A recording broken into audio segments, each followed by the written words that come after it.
Good morning students. आज की इस वीडियो में हम करेंगे टाइप्स ऑफ क्वाड्रिलेटरल यानी चतुर्भुज के प्रकार। लेकिन उससे पहले हम देखेंगे कि चतुर्भुज क्या है। चतुर का मतलब होता है चार, भुज का मतलब होता है भुजाएं, यानी चार भुजाओं से घिरी हुई बंद आकृति को हम चतुर्भुज कहते हैं। उसका बंद होना बहुत ज़रूरी है।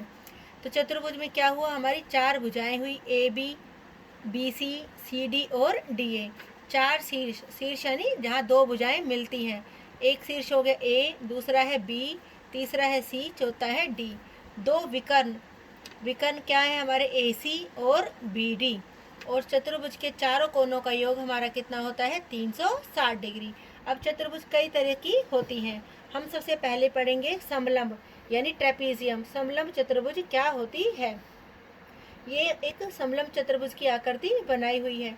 समलंब में क्या होता है, एक जोड़ा तो समानांतर होता है और एक जोड़ा समानांतर नहीं होता। जैसे इसमें ए बी और सी डी समानांतर है, ए डी और बी सी आपस में समानांतर नहीं है। तो समलंब एक ऐसा चतुर्भुज होता है जिसमें भुजाओं का एक जोड़ा समानांतर होता है और एक जोड़ा समानांतर हमारा नहीं होता।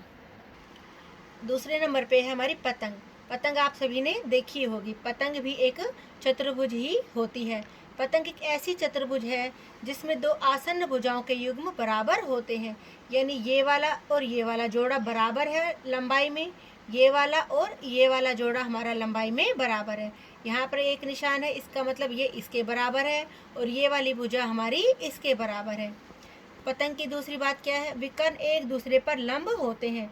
जो ये विकर्ण है इसके पतंग के, ये एक दूसरे को कितने डिग्री पर काटते हैं, 90 डिग्री पर काटते हैं।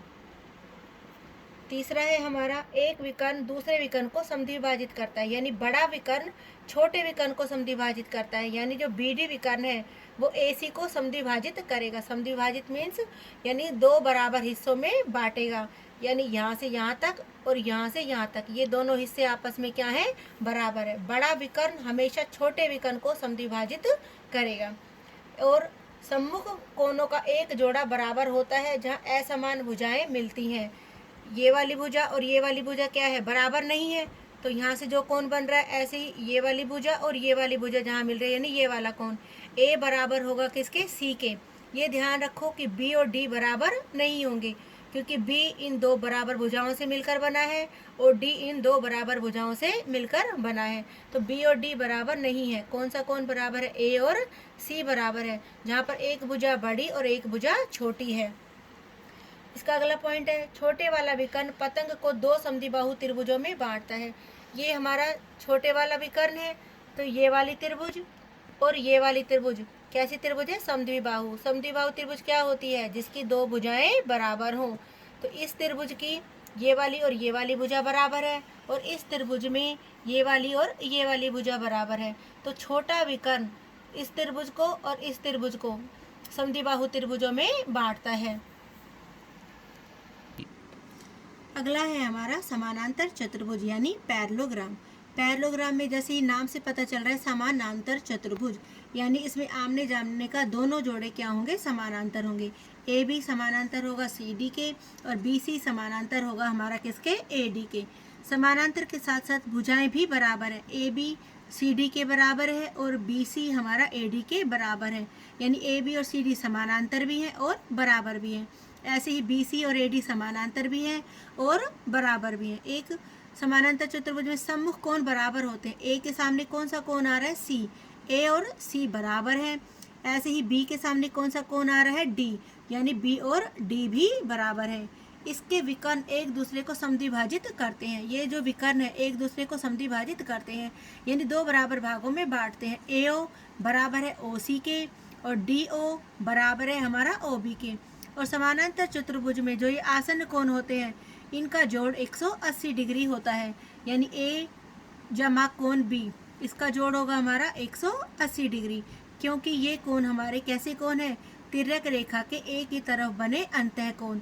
ऐसे ही बी प्लस सी हमारा 180, सी प्लस डी हमारा 180, ए प्लस डी हमारा 180। ये कोण है हमारे तिर्यक रेखा के एक ही तरफ बने अंतः कोण और उनका जोड़ कितना होता है, 180 डिग्री। अगला है हमारा समचतुर्भुज। समचतुर्भुज यानी रोम्बस। सम का मतलब बराबर, चतुर का मतलब चार, भुज का मतलब भुजाएं, यानी जिस आकृति की, जिस चतुर्भुज की चारों भुजाएं बराबर हो वो समचतुर्भुज कहलाती है। पी क्यू आर एस हमारी एक समचतुर्भुज है। P Q, Q R, R S और पी एस यानी हमारी चारों भुजाएं आपस में क्या है, बराबर है। और सबसे बड़ी बात समचतुर्भुज में क्या है कि जो इसके विकर्ण हैं एक दूसरे को 90 डिग्री पर काटते हैं, यानी लंब पर काटते हैं। विकर्ण परस्पर लंब पर काटते हैं। और इसमें जितनी भी समानांतर चतुर्भुज में क्वालिटी है, उसकी प्रॉपर्टीज है, वो सारी की सारी समचतुर्भुज में होती हैं। यानी इसके विकर्ण परस्पर समद्विभाजित करते हैं। और P प्लस Q ये हमारे 180 डिग्री के होंगे। इसका मतलब समचतुर्भुज में समानांतर चतुर्भुज वाले भी सारे गुण हैं। अगला आता है हमारा आयत। आयत में आमने सामने की भुजाएं बराबर भी होती हैं और समानांतर भी होती हैं।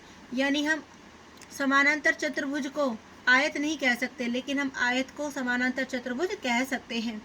इसके जो विकर्ण होते हैं वो बराबर माप के होते हैं। AC और BD बराबर है और इसका प्रत्येक कोण हमारा कितने डिग्री का है, 90 डिग्री का। इसमें भी समानांतर चतुर्भुज के सारे गुण होते हैं।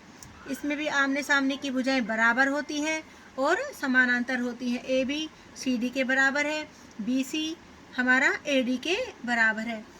यानी आयत में भी और समचतुर्भुज दोनों में समानांतर चतुर्भुज के सारे गुण होते हैं। इन दोनों को भी हम एक समानांतर चतुर्भुज कह सकते हैं, लेकिन समानांतर चतुर्भुज को समचतुर्भुज या आयत हम नहीं कह सकते।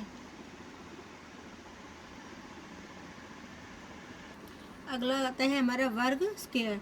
वर्ग की भी चारों भुजाएं बराबर होती हैं और इसका प्रत्येक कोण कितने डिग्री का होता है, 90 डिग्री का। वर्ग में समचतुर्भुज, समानांतर चतुर्भुज और आयत सभी के गुण होते हैं। यानी वर्ग के जो विकर्ण है वो भी एक दूसरे को कितने डिग्री पर काटते हैं, 90 डिग्री पर। और इसके जो विकर्ण है वो परस्पर समद्विभाजित करते हैं। और चारों भुजाएं बराबर भी होती हैं और सम्मुख भुजाएं आपस में समानांतर भी होती हैं। Thank you.